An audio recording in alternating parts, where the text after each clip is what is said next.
पाठ 18 सदाचार का ताबीज। हास्य व्यंग।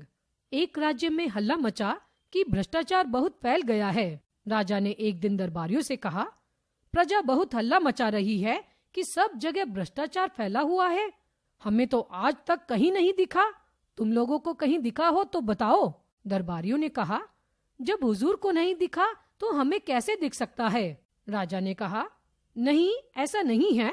कभी कभी जो मुझे नहीं दिखता है वह तुम्हें दिखता होगा, जैसे मुझे बुरे सपने नहीं दिखते पर तुम्हें तो दिखते होंगे। दरबारियों ने कहा, जी दिखते हैं, पर वह सपनों की बात है। राजा ने कहा, फिर भी तुम लोग सारे राज्य में दूत भेजो, देखें कि कहीं भ्रष्टाचार तो नहीं है। अगर कहीं मिल जाए तो हमारे देखने के लिए नमूना लेते आना, हम भी देखें कि यह होता कैसा है। एक दरबारी ने कहा, हुजूर वह हमें नहीं दिखा, पर सुना है कि वह बहुत बारीक होता है। हमारी आंखें आपकी विराटता देखने की इतनी आदी हो गई हैं कि हमें बारीक चीजें दिखती ही नहीं। हमें भ्रष्टाचार दिखा भी तो उसमें आपकी छवि दिखेगी, क्योंकि आंखों में आपकी सूरत बसी है।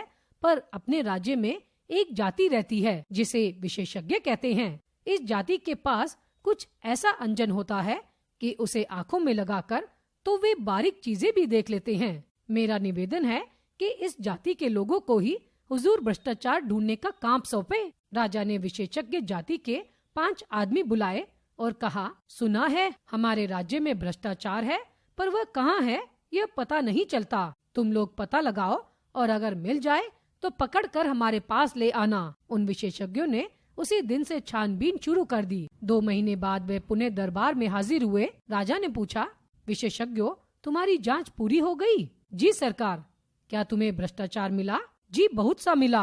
राजा ने हाथ बढ़ाया, लाओ मुझे दिखाओ, देखूं कैसा होता है। विशेषज्ञ बोला, वह स्थूल नहीं, सूक्ष्म है, अगोचर है, पर सर्वत्र व्याप्त है। उसे देखा नहीं जा सकता, अनुभव किया जा सकता है। राजा सोच में पड़ गए। बोले, विशेषज्ञों, तुम कहते हो कि वह सूक्ष्म है, अगोचर है और सर्वव्यापी है। ये गुण तो ईश्वर के हैं, तो क्या भ्रष्टाचार ईश्वर है?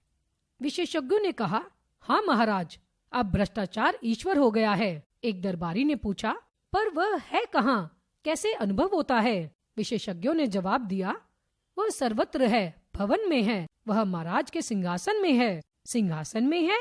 कहकर राजा साहब उछलकर दूर खड़े हो गए। विशेषज्ञों ने कहा, हाँ सरकार, सिंहासन में है।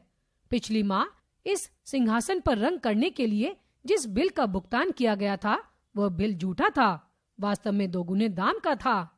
आधा पैसा बीच वाले खा गए। आज पूरे शासन में भ्रष्टाचार है और वह मुख्यतः घूस के रूप में है। विशेषज्ञों की बात सुनकर राजा चिंतित हो गए और दरबारियों के कान खड़े हो गए।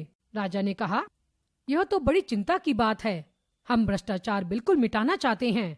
विशेषज्ञों, तुम बता सकते हो कि वह कैसे मिट सकता है? विशेषज्ञों ने कहा, हाँ महाराज, हमने उसकी भी योजना तैयार की है। भ्रष्टाचार मिटाने के लिए महाराज को व्यवस्था में बहुत परिवर्तन करना होगा।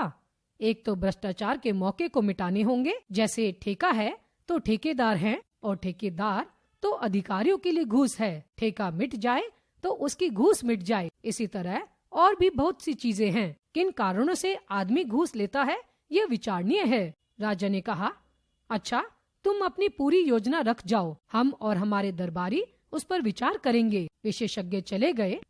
राजा ने दरबारियों के साथ मिलकर भ्रष्टाचार मिटाने की योजना को पढ़ा, उस पर विचार किया। विचार करते दिन बीतने लगे और राजा का स्वास्थ्य बिगड़ने लगा। एक दिन एक दरबारी ने कहा, महाराज, चिंता के कारण आपका स्वास्थ्य बिगड़ता जा रहा है। उन विशेषज्ञों ने आपको झंझट में डाल दिया। राजा ने कहा, पर करे क्या? तुम लोगों ने भी भ्रष्टाचार मिटाने की योजना का अध्ययन किया है, तुम्हारा क्या मत है? क्या उसे काम में लाना चाहिए? दरबारियों ने कहा, महाराज, यह योजना क्या है? एक मुसीबत है।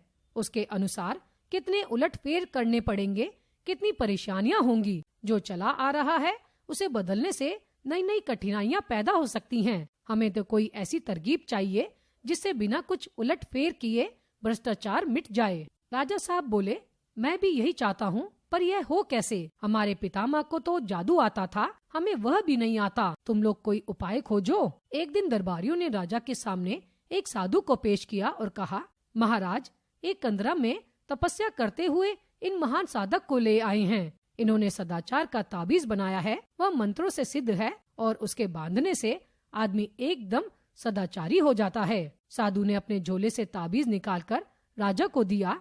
राजा ने उसे देखा, बोले, हे साधु महाराज, इस ताबीज के विषय में मुझे विस्तार से बताइए। इससे आदमी सदाचारी कैसे हो जाता है? साधु ने समझाया, महाराज, भ्रष्टाचार और सदाचार मनुष्य की आत्मा में होता है, बाहर से नहीं आता।